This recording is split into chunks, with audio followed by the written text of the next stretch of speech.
Hello ನಮಸ್ಕಾರ ಎಲ್ಲರಿಗೂ welcome back to my channel. ಈ ತಲೆಗೆ ಎಣ್ಣೆ ಹಚ್ಚೋದ್ರಿಂದ ಎಷ್ಟು ಪ್ರಯೋಜನಗಳಿದೆ ಅಂತ ಈಗ ಗೊತ್ತಾಯಿತು.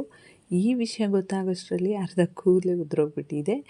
ಸೊ ಇರೋ ಕೂದಲಾದರೂ ಉಳಿಸ್ಕೊಳ್ಳೋಣ ಅಂತ ಹೇಳಿ ಈ ಒಂದು ರೂಟೀನ್ನ ವೀಕ್ಲಿ ಒನ್ಸ್ ಅಥವಾ ಟ್ವೈಸ್ ಮಾಡ್ತಾ ಇರ್ತೀನಿ.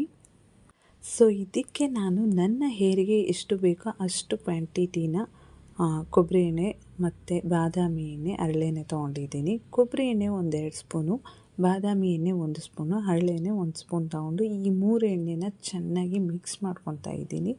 ಸೊ ಈ ಎಣ್ಣೆನ ನಾನು ಯಾವುದೇ ಕಾಯಿಸಿಲ್ಲ, ಬಿಸಿ ಮಾಡಿಲ್ಲ. ಯಾಕಂದರೆ ನನಗೇನೋ ಬಿಸಿ ಮಾಡೋದು ಅಷ್ಟು ಒಂದ್ಸಲ ಹಾಗೆ ಹಚ್ಚೋದ್ರಿಂದ ನನಗೆ ಓಕೆ ಅನ್ನಿಸ್ತು. ಬಿಸಿ ಮಾಡೋದ್ರಿಂದ ಹೇರ್ ಫಾಲ್ ಆಗುತ್ತೆ ಅಂತ ನನ್ನ ಒಂದು ಒಪಿನಿಯನ್ನು. ಎಲ್ಲರ ಮನೆಯಲ್ಲಂತೂ ದೊಡ್ಡವರು ಹೇಳ್ತಾ ಇರ್ತಾರೆ ತಲೆಗೆ ಎಣ್ಣೆ ಇಡಿ ಅಂತ. ಬಟ್ ತುಂಬ ಜನ ಇದ್ರ ಬಗ್ಗೆ ತಲೆನೇ ಕೆಡಿಸ್ಕೊಳ್ಳಲ್ಲ. ಈವನ್ ನಾನು ಕೂಡ ಅಷ್ಟೇ. ಯಾಕಂದರೆ ನನಗಂತೂ ತಲೆಗೆ ಎಣ್ಣೆ ಇಟ್ಕೊಂಡ್ರೆ ಸೋಂಬೇರಿ ಆಗಿಬಿಡ್ತೀನಿ, ತೂಗಿಡಿಸ್ತಾ ಇರ್ತೀನಿ, ಆ್ಯಕ್ಟಿವ್ ಆಗೇ ಇರಲ್ಲ. ಸೊ ಇದಕ್ಕೆ ಅಂತಲೇ ವೀಕೆಂಡ್ ಒಂದು ಒಳ್ಳೆ ಅವಕಾಶ ಅಂತಲೇ ಹೇಳ್ಬೋದು. ಸ್ಯಾಟರ್ಡೇ ರಾತ್ರಿ ಎಣ್ಣೆ ಹಚ್ಕೊಂಡು ನೆಕ್ಸ್ಟ್ ಡೇ ಸ್ನಾನ ಮಾಡಿಕೊಂಡ್ರೆ ತುಂಬಾ ಚೆನ್ನಾಗಿರುತ್ತೆ. ಈಗ ಒಂದು ಹತ್ತಿ ಸಹಾಯದಿಂದ ಎಣ್ಣೆನ ಬುಡಕ್ಕೆ ಹಚ್ಚಬೇಕು. ಕೂದಲನ್ನ ಈ ಥರ ಒಂದು ಸಪ್ರೇಟ್ ಚಿಕ್ಕದಾಗಿ ಸೆಕ್ಷನ್ ಮಾಡಿಕೊಂಡು ಹತ್ತಿಲಿ ಎಣ್ಣೆ ಹಚ್ಚಿದ್ರೆ ತುಂಬಾ ತಂಪು ಅನಿಸುತ್ತೆ. ಹಚ್ಚೋವಾಗಲೇ ಆ ಒಂದು ಫೀಲ್ ಚೆನ್ನಾಗಿರುತ್ತೆ, ತಂಪು ಅಂತ ಅನಿಸುತ್ತೆ. ಈ ಥರ ಸ್ವಲ್ಪ ಕೂದಲು ತಗೊಂಡು ಡಿವೈಡ್ ಮಾಡಿಕೊಂಡು ಹಚ್ಕೊಂಡು ಬರಬೇಕು.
ನಂತರ ಅಟ್ಲೀಸ್ಟ್ ಒಂದು ಅರ್ಧ ಗಂಟೆನಾದರೂ ಚೆನ್ನಾಗಿ ಮಸಾಜ್ ಮಾಡಬೇಕು. ಇದರಿಂದ ಬ್ಲಡ್ ಸರ್ಕ್ಯುಲೇಷನ್ ಚೆನ್ನಾಗಾಗುತ್ತೆ, ಹೇರ್ ಹೆಲ್ತಿಯಾಗಿರುತ್ತೆ, ಮತ್ತು ಹೇರ್ ಫಾಲ್ ಕಮ್ಮಿ ಆಗುತ್ತೆ, ಸ್ಟ್ರೆಸ್ ಕಮ್ಮಿ ಆಗುತ್ತೆ, ಹೆಡ್ಡೇಕ್ ಅಂತೂ ರಿಲ್ಯಾಕ್ಸ್ ಆಗುತ್ತೆ, ಹೇರ್ ಗ್ರೋತ್ಗೆ ಹೆಲ್ಪ್ ಮಾಡುತ್ತೆ, ತುಂಬಾ ರಿಲ್ಯಾಕ್ಸ್ ಆಗುತ್ತೆ ಆ್ಯಂಡ್ ಒಳ್ಳೆ ನಿದ್ದೆ ಕೂಡ ಬರುತ್ತೆ. ಈ ಥರ ಹೆಡ್ ಮಸಾಜ್ ನಾವೇ ಮಾಡ್ಕೊಳ್ಳೋದಕ್ಕಿಂತ ಬೇರೆಯವ್ರ ಕೈಯಿಂದ ಮಾಡಿಸ್ಕೊಂಡ್ರೆ ತುಂಬಾ ರಿಲ್ಯಾಕ್ಸ್ ಆಗುತ್ತೆ, ಅಲ್ಲೇ ನಿದ್ದೆ ಕೂಡ ಮಾಡಿಬಿಡ್ತೀವಿ. ಆ್ಯಂಡ್ ನಮ್ಮ ಪಾರ್ಲರಲ್ಲಂತೂ ವೀಕೆಂಡ್ ಬಂದರೆ ಆಯಿಲ್ ಹೆಡ್ ಮಸಾಜ್ಗಂತಲೇ ಬರ್ತಾರೆ. ನಾನೇ ಕೆಲವೊಂದು ಕ್ಲೈಂಟ್ಸಿಗೆ ಹೆಡ್ ಮಸಾಜ್ ಮಾಡಿದ್ದೀನಿ, ಸ್ಯಾಟಿಸ್ಫೈ ಕೂಡ ಆಗಿದ್ದಾರೆ.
ಸೊ ಆದಷ್ಟು take care of your self ಅಂತ ಹೇಳ್ತಾ, ಆ್ಯಸ್ ಯೂಶ್ವಲ್ ಈ ವಿಡಿಯೋ ಇಷ್ಟ ಆಗಿದರೆ ಒಂದು ಲೈಕ್ ಮಾಡಿ.